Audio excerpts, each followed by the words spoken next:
ઐતિહાસિક કાર્યક્રમ આપણી સંસ્કૃતિ આપણી સભ્યતાના આધારે એના થીમ્સના આધારે જે કાર્યક્રમો અહીંયા વિદ્યાર્થીઓ જે પેશ કર્યા એમાં મારે આવવાનું થયું.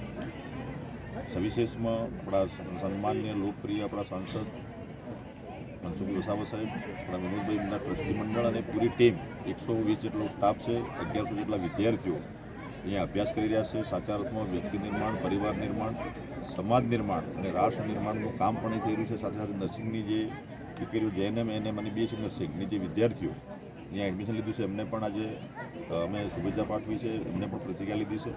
સાથે વાલી મંડળને પણ બોલાયા, બધાનું સમન્વય થાય અને વિદ્યાર્થીઓની જે આપણી નવી NEP પ્રમાણેની જે શિક્ષા નીતિ છે એનો સાચા અર્થમાં અમલ થાય એના માટેના પ્રયાસો આ સંસ્થાઓમાં થઈ રહ્યા છે. અને સાથે સાથે નર્મદા જિલ્લો છે એ વિકાસની દૃષ્ટિએ દાહોદ અને નર્મદા પાછળ છે, એમાં શિક્ષણમાં પણ થોડો એમાં જે કચાશ છે એ પણ આવનારા સમયમાં દૂર થાય એના માટેના પણ પ્રયત્નો રહ્યા છે. કોઈ ડેડિયાપાડા સાગબારા હોય અહીંયા પણ આપણી રાજ્ય સરકારે આપણી હાયર એજ્યુકેશન માટે સ્કૂલ આપી છે. નર્મદા ખાતે બિરસા મુંડા ટ્રાઇબલ સિટીની પણ આપણે શરૂઆત કરી અને બાકી અહીંયા કૃષિ કોલેજ પણ આપી છે. અને બાકી જે એકલવ્ય મોડેલ સ્કૂલ, લો લિટરશી ગર્લ્સ સ્કૂલ, આદર્શ નિવાસી શાળાઓ એમ કુલ મળીને પૂરા ગુજરાતમાં 101 જેટલી આપણી સંસ્થાઓ ચાલે છે. એકલવ્ય મોડેલ સ્કૂલ એમાં 34 સંસ્થાઓ આપણી એવી છે કે જેમાં CBSE પેટર્ન આપણો સિલેબસ ચાલુ કર્યો છે અને ઇંગ્લિશ મીડિયમ તરફ આપણે આગળ વધી રહ્યા છે. એવી 34 સંસ્થાઓ છે ગુજરાતમાં એકલવ્ય મોડેલ સ્કૂલમાં એવું વિદ્યાર્થીઓ અત્યારે ભણી રહ્યા છે. 2,70,000 વિદ્યાર્થીઓ ટોટલ આપણા જે એકલવ્ય મોડેલ સ્કૂલ, લો લિટરસી ગર્લ્સ સ્કૂલ, આદર્શ નિવાસી શાળાઓ, આશ્રમ શાળાઓ 661 જેટલી ચાલે છે.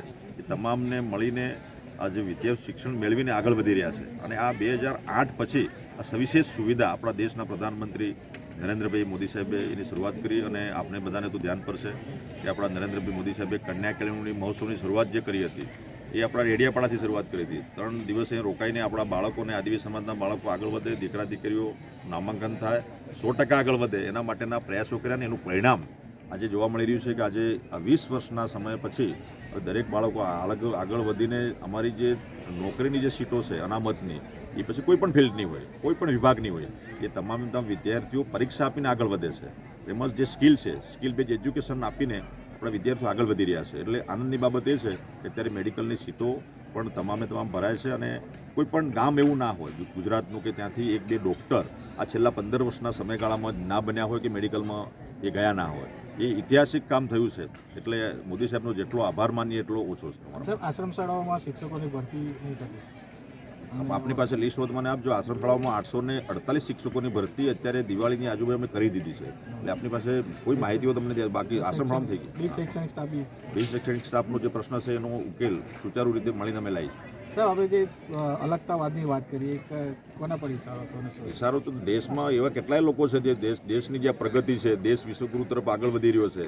એ JNUમાં પણ નારા લાગ્યા હતા, ટુકડે ગેંગ. આ બધું આપ જાણો જ છો.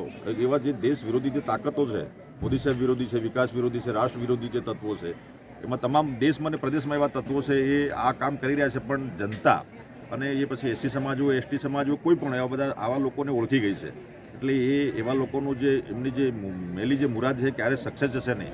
પણ તેમ છતાં એવા લોકો અલગતાવાદ, પ્રાંતવાદ, જાતિવાદ ફેલાવવાનું જે કામ કરતા હશે એમને આ જે શિક્ષણના માધ્યમથી આ જે બાળકો જે છે, આવનારી પેઢી છે, એ આ જે કામ થઈ રહ્યું છે એમને ખબર છે કે આ સુવિધા અમારા પરિવારને કે અમારા પૂર્વજોને આ સુવિધા નથી મળી. એવી સુવિધા ભારતીય જનતા પાર્ટી સરકારમાં આજે મળી રહી છે.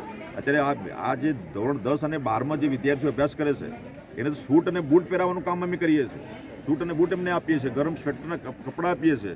કે કંઈ ધોતી પહેરવાથી કે માથે ફાલકું બાંધવાથી આદિવાસી થઈ જવાતું નથી. જેમ જેમ સમય વધે છે, પ્રગતિ થાય છે, ટેકનોલોજીનો જમાનો આવી ગયો, તો એમાં આપણે ટેકનોક્રેટ આપણા વિદ્યાર્થીઓ બનતા થયા છે. અને એ રીતે અમારા વિદ્યાર્થીઓ ભણીને આગળ વધી રહ્યા છે. એટલે તમામને મારી ઢેર સારી શુભકામનાઓ.